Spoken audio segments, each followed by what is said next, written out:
welcome to Overdrive. I'm Shireen Bhan. Now, so far, 2011 has been about the luxury end of the car market, with giants Mercedes and Audi trying to close the gap with segment leaders BMW.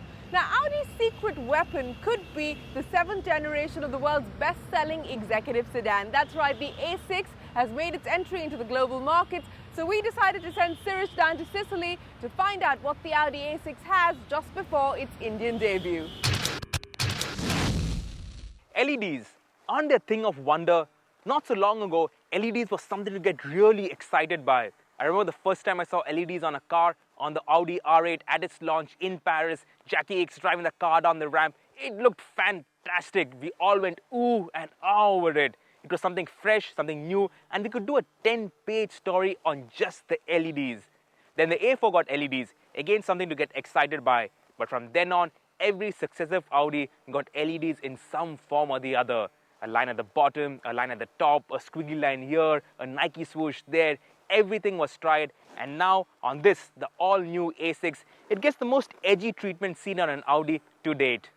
But why am I banging on about LEDs for so long? Well, you see, if it weren't for these LEDs, the A6 would look like just another Audi from Audi's giant Xerox machine at Ingolstadt.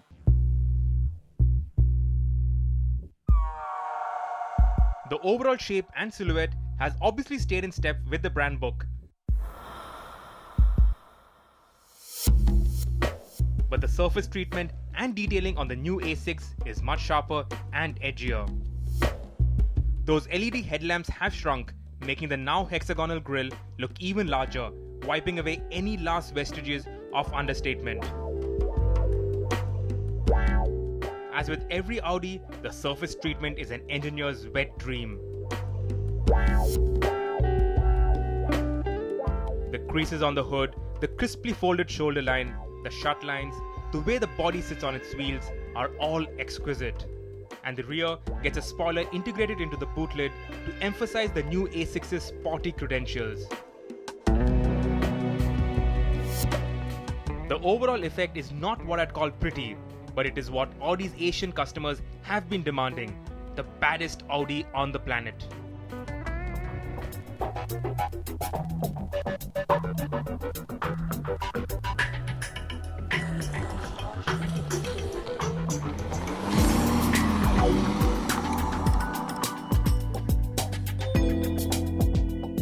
The sporty promise of the exteriors isn't without substance.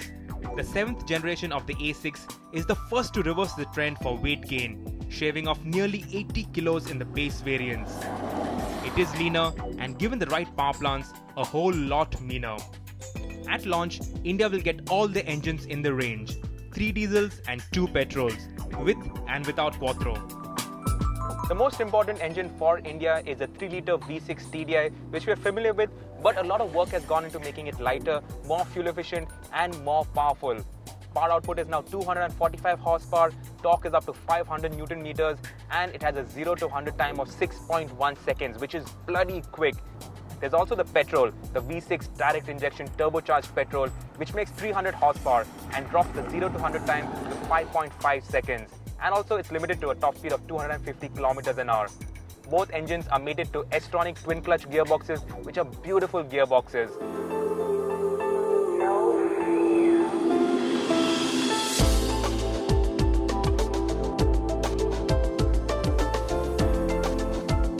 All variants will get stop-go as standard, and kinetic energy recovery, improving efficiency by 21% across the range.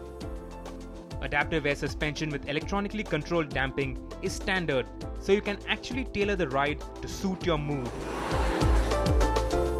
But don't think that the A6 is only out to save the planet. It can get up and go with the best of them. The A6 gets Drive Select as standard, in which you can set the car into comfort, sport, dynamic, or there's an individual mode. Now in individual mode, you can set the parameters the way you like it. So for instance, you can set the steering in sporty mode, the engine and transmission in sporty mode, but the suspension in comfort mode. You can even set the belt pre-tensioners to comfort or dynamic mode. Quattro is standard, and that gives the car tremendous amounts of grip. But because the car is lighter due to the extensive use of aluminum, it feels lighter on its feet, more nimble, easier to chuck around and more responsive. As an option, you can also get a sport differential which pushes more torque to the outside rear wheel when you're cornering harder, and that helps it corner even harder, even faster. A very dynamic feeling car. The A6 then is a mighty tool to clobber any and every road with. But its strongest suite are the interiors. The A8's quality and sense of occasion filters through, resulting in a cabin that is both more opulent than the 5 Series and has more contemporary flair than the E-Class.